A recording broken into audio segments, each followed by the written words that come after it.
Welcome to Procurement Reimagined, a podcast by Gatekeeper. We believe traditional procurement has had its day, the world is changing, and our industry needs to change with it. On the podcast, we share the best practices to help you streamline your procurement processes, navigate vendor onboarding, and ultimately get the most value out of your vendor contracts. I'm your host, Daniel Barnes. In this episode of Procurement Reimagined, Canda Rozier, co-founder of Collaborative Consulting, joins me to share her insights on the evolving role of procurement within organizations and how procurement can find new avenues to drive value within the company. Canda also shares tips on empowering small procurement teams to handle a broader scope of operation. Canda has over 25 years of experience in leading procurement teams at mid-tier to global enterprises. Canda is an active speaker at industry events and is passionate about writing and creating content. I think I know quite a lot about your background, but I think for people listening, they may not know so much as I do. Could you give like a bit of an insight into terms of maybe your career over the last? I don't even know when to go back to, but maybe you'll do a sound job for me here and kind of saying what you're up to now, what you've been up to over the past. Sure. I won't go all the way back to the beginning because my career started in some things that are not relevant to procurement and sourcing. But I'm a former chief procurement officer with several global companies, been in procurement for over 25 years, worked pretty much all across the world, leading everything from, I would say, small, mid-cap to very large global enterprise procurement, sourcing, and real estate companies. Or departments within companies. And for the last several years, I have been running my own procurement and sourcing consultancy business called Canda Consulting. And I do a lot of speaking and writing and content creation. So it's always great to talk to you too, Daniel. Yeah, I think, maybe a slightly selfish question. How do you know what to write about when you're creating your content? I think that's something people listening to this podcast might have aspirations of, I'd love to go onto LinkedIn and talk a little bit more, or share my knowledge, but it can be quite intimidating. What's your approach to that? Well, I think part of it is as long as I've been in the field, I'm interested in a lot of aspects of it.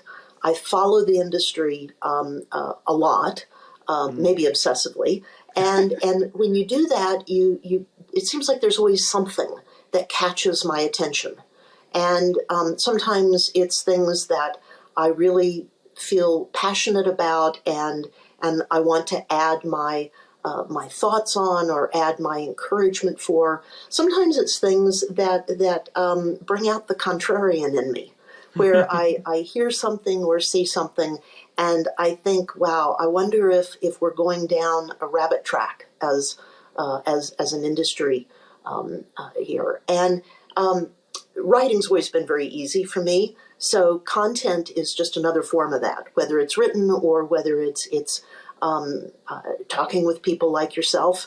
I guess at the end of the day, Daniel, I'm so passionate about procurement that if you give me a soapbox, whether it's talking or writing, I'm going to jump on it, and so it's very easy for me to weigh in on lots of topics.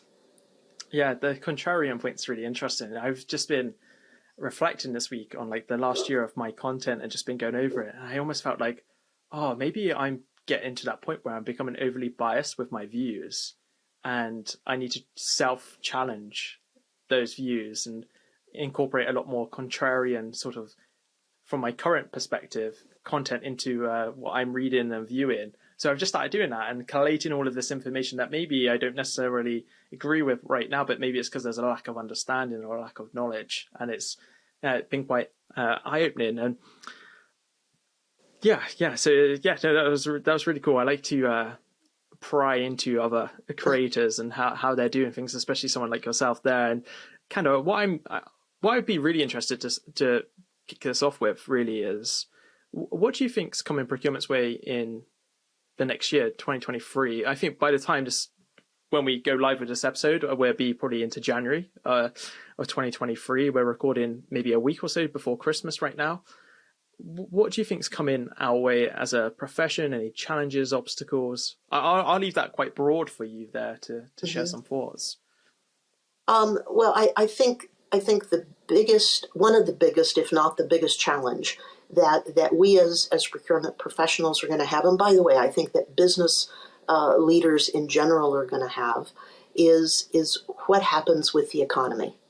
At least here in the U.S., there are continuing indicators that we're in for a downturn of some sort, and some of the financial analysts are saying it may amount to a more properly called recession.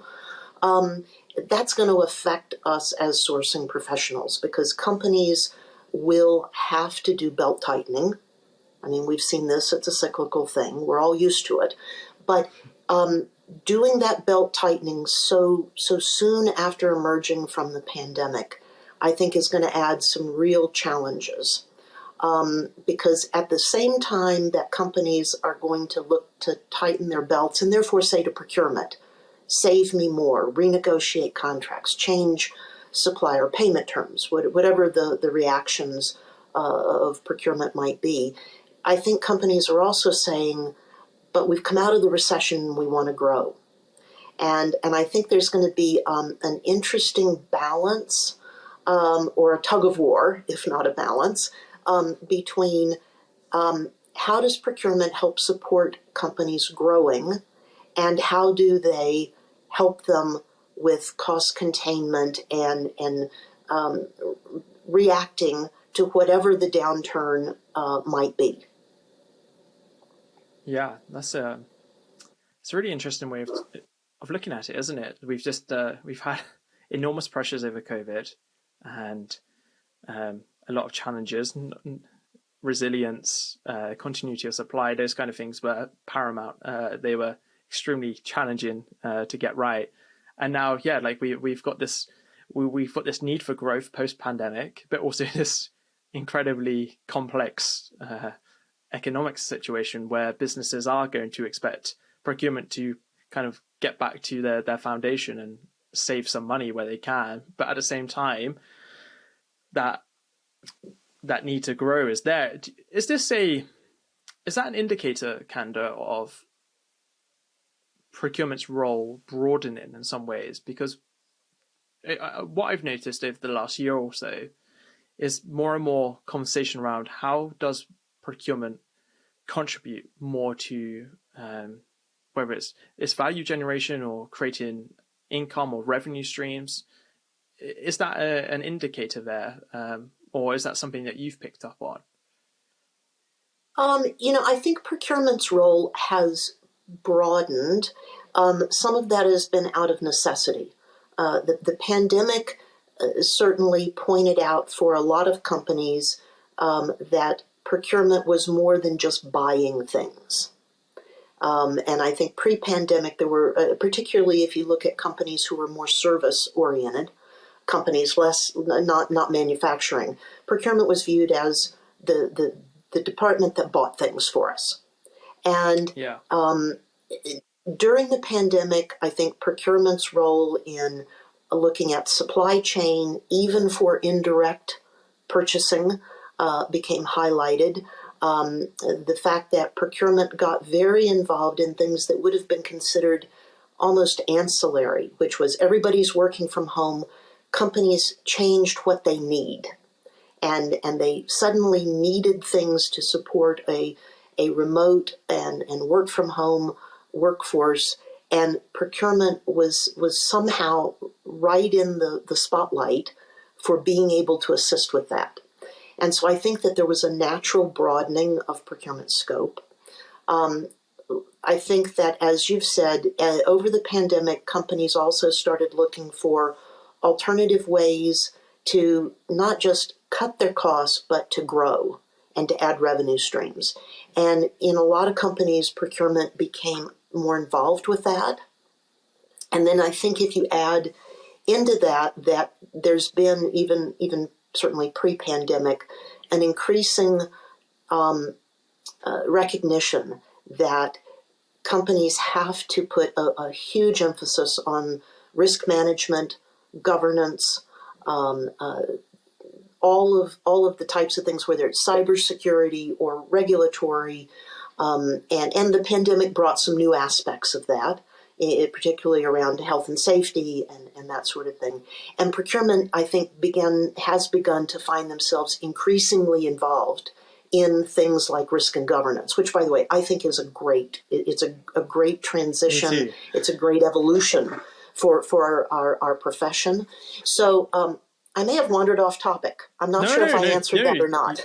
No. I think it's great. No, certainly. I think, there were highly relevant points there. I am just your point there on risk and governance. I think pre this role that I'm doing here at Gatekeeper, I almost felt like some days it felt like 80% of my day was focused on governance and risk management. And that was a remarkable turnaround. Whereas before COVID, I'm just thinking back, like I can't even remember those words really coming up in conversations with the wider teams that I was in. At times I can recall mentioning risk. Should we be doing this, or should we be a little bit more conservative? And it was almost like, oh, we don't care. We don't really have a risk register. We don't really track anything. We're not tracking our issues, or we're not mitigating. We're fine just to proceed as is. And then post pandemic, that all went away, luckily. And it felt like most of my day was spent around risk perspectives, looking at contracts, making sure the risks positions in there were favorable or fairly neutral, and you just couldn't push anything through without doing a detailed risk analysis. And then you also mentioned, like, on the regulation side as well, and then it kind of brought back some memories of auditing, kind of the current state of things, and then having auditors come in and see how we're doing everything. And every single part of the procurement and contract management roles that I've been part of over the last few years were dominated by risk management. Right. So I think it's great. When you were talking there, you mentioned so many kind of responsibilities there for procurement, and I agree with you on all of them. I think that's fundamentally the broadening there of procurement. It feels like a lot of work coming procurement's way, and I'm very cognizant that not all procurement teams are large. There's some I've worked in very small teams of late. I'm one of one in some places. I've been one of 3 or 4 in others. How do teams go about covering all of this? Well, I think there's the reality answer, and then there's the aspirational answer to that. Sure. And the reality answer is they often don't, meaning they often don't go about it very well. Because often I think, particularly during and now emerging from the pandemic, there's a lot of sort of dashing from one topic to another, and almost just trying to hit the high points. And for some companies, that may be enough. I think aspirationally, the answer is procurement leaders need to do a better job of being able to quantify and document the value that their teams are bringing from these various activities, and then present logical business cases up to management as to which of those realistically need additional investment.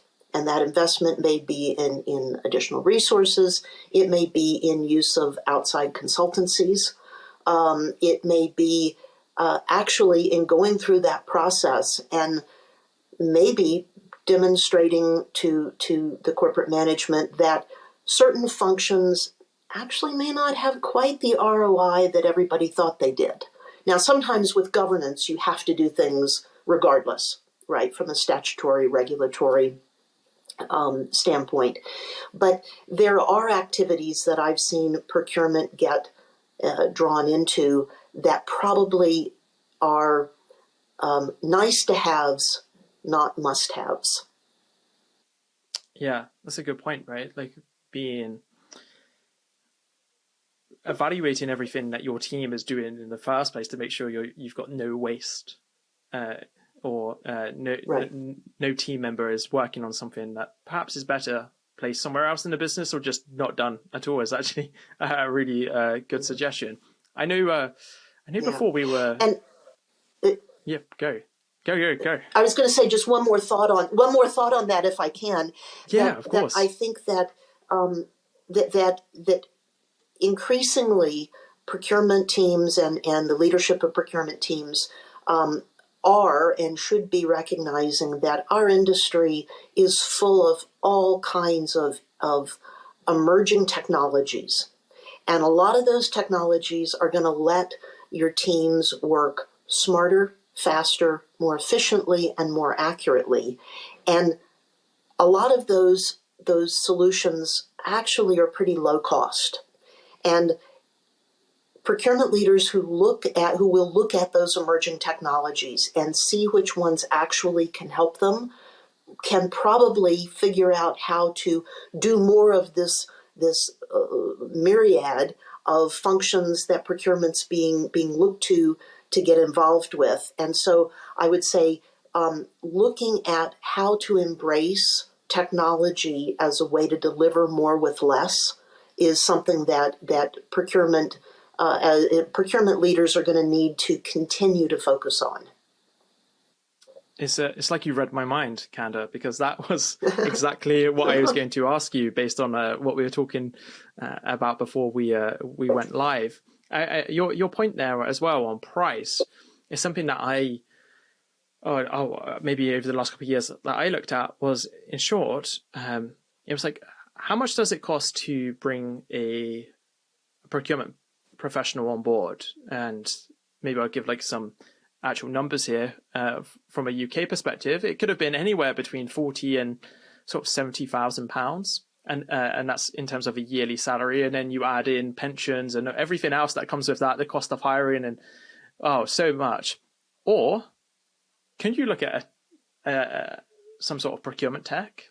And for example, I'll give a very real life example. Like, I eventually used Gatekeeper in the last role that I was in within the fintech because, for one, it was cheaper than bringing someone in, and it got rid of the need to hire someone else. So it meant that we could do more with less. It got rid of a lot of the admin work.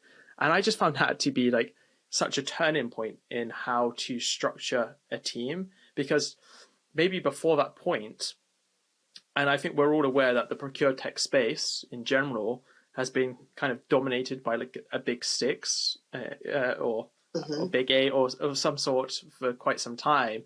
And there's so many new emerging solutions. I mean, Procure Tech 100 just got announced in the last week, and they looked at over 4,000 solutions, and that just blew my mind. So I think we're probably in like a golden age right now of having so many solutions out there to evaluate. So I think that's a really good point that you made there. I agree with you. And sorry, go ahead. No, go. Because I just, it's something else came into mind that I'll follow up after you for sure on that point. Now, I was just going to say, I absolutely agree with you. The landscape, and you mentioned the Procure Tech 100, and there's the Kearney ecosystem, the spider chart, and there are so many technologies. Now, the interesting thing, I think, will be to see year over year, and then particularly like a 5-year look back, how many of those are still around. Some of them will have merged. Some of them will have been acquired, been integrated, into others of the solutions in the landscape. But I do think that you mentioned it as being sort of a golden age, and I think anytime you have this boom in an industry, if you think back of I'm dating myself here. If I think back into the 1980s when jogging and running became like the hot thing to do, at least in the US. There were running shoe stores at every shopping center, every shopping mall had one or two. And 10 years later, those were gone. Some of them there were still a few that were and still are around, but the big box stores had come in. And also, people began to realize that, gosh, I got all these stores to go buy running shoes from, but there's no real differentiation. Yeah. And so over a period of time, those stores went out of business, or they merged, or they morphed into something else. More than just a running shoe store, they became maybe just a sports apparel store or something. My analogy is breaking down the more I talk about it here. But I think the same may be true for procurement solutions, is that there's going to be, anytime you have a boom and a real, a blossoming in an industry, if you give it that interim period of time, there's going to be a sorting out of who survives, who gets merged, who actually didn't have a differentiating value proposition, and so they kind of just fade away. Yeah, so I think it's a really good point. I mean, I think it's basic maths, right? Like, if there's at least 4,000 providers here, like, I can't see all of them surviving, right? Like, you can look at almost every software product out there. There's always a consolidated pool of them eventually that maybe niche down or go in certain directions. And I think your point on having a look back in 5 years could be really interesting. My point that I wanted to ask you was effectively still on this topic. It was whether you had any tips for kind of navigating that space of, maybe as a business, we've got these, this broadening of our responsibilities. We think tech is the answer. How do you even get started? Well, I think the first thing you have to do is start with, what are your own pain points? And that doesn't necessarily mean, it doesn't necessarily mean procurement's pain points. Yeah, good point. It's, what are your business's pain points? Now, procurement may have pain points, and you shouldn't entirely ignore those. But looking at, as a business, what are our pain points? And then, of those, which ones touch procurement? Then look at, how do I need to solve these? Because tech may not be the answer for all of them. I always think that companies need to start, when you look at a pain point, you need to look at what's your underlying as-is situation. What are your processes? What are your policies? And what are your current tools or lack thereof? And I personally, when I work with the clients that I do consulting for, is I don't want to start with the solution.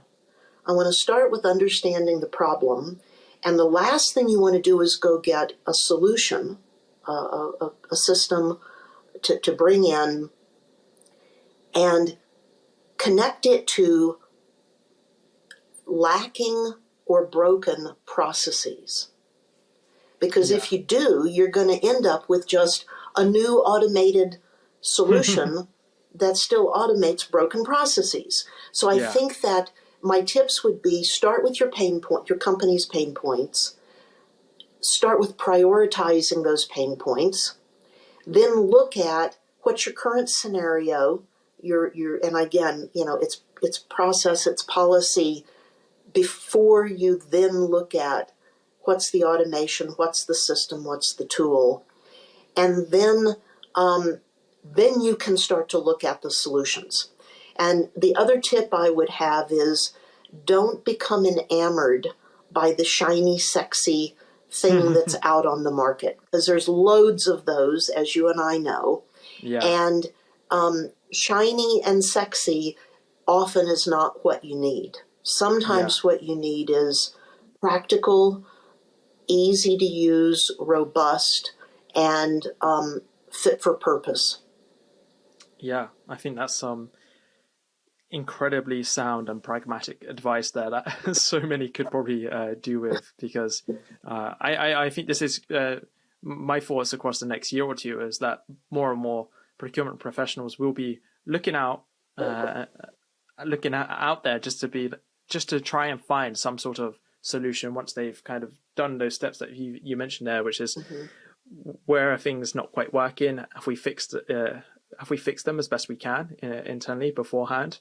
And then how do we go out and make this better and then continuously iterate on that? And I genuinely think a lot of people will have some sort of shock as soon as they see the breadth of solutions out there. And the fancy, like the shiny object thing is so true, right? Because a bit of good marketing can make everything look amazing, and it may not be. It may hide it may just paste over the cracks there. So really, really good advice. Canda, genuinely, I feel like I could talk to you for hours, and I'm very conscious of time, but there were just a couple of questions that I really wanted to ask you. And these next two are ones that we're asking every single person who comes on this podcast. So the first one is, what is one piece of tech that you use currently in your everyday life, maybe to help with your consultancy work, that you could not live without? I think it's my phone. Yeah, sounds like a simple answer. No, it's great. But at the end of the day, if I could only keep one piece of tech in my life, it would be my phone, because my phone also is, it lets me, although I'm not using my phone to talk with you today, I could. I bank with it, I buy with it, I manage, my everything from, my interaction with my health insurance. It's indispensable in so many ways. I'm completely with you. I had no one in the house for a couple of hours earlier, and I just wanted to change the scenery, and I went downstairs, and I do a lot of work out of Notion currently, and I was on LinkedIn doing a bit of work there. And I was like, this is so amazing that I can just chill out on the sofa, working away. And it's completely it's a game changer, isn't it? And I know phones have been out like this maybe now for maybe 16, 17 years. Yeah. And the novelty of it has still not worn off on me either. This last question, I find it so weird to ask, but it's a great question. So, Canda, I am a procurement genie, and I want to give you one wish to, kind of whatever you want, hopefully to help procurement professionals, businesses. I'll hand it over to you.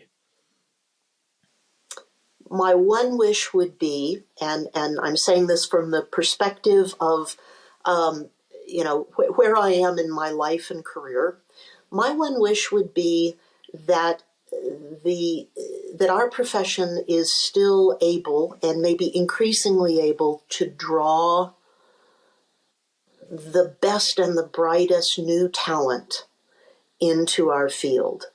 Because got a lot of people like myself who are not going to be doing this in 20 more years.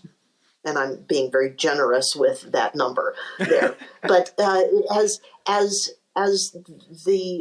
our profession has evolved, and as we just need, I wish for a new generation of talented, passionate, driven people to come into our field and pick up the baton, because they're going to take it further than my professional generation ever has.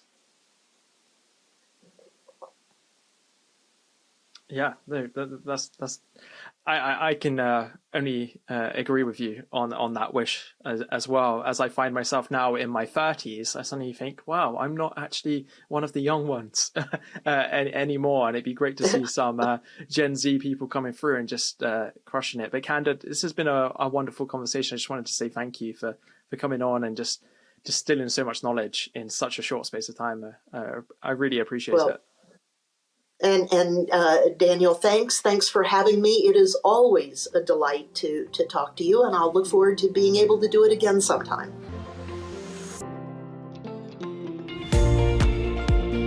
Procurement Reimagined is brought to you by Gatekeeper.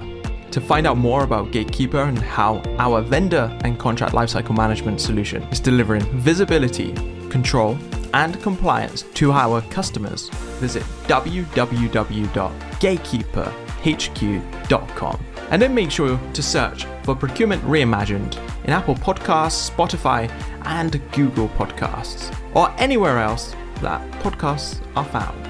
Make sure to click subscribe so you don't miss any future episodes. On behalf of the team here at Gatekeeper, thanks for listening.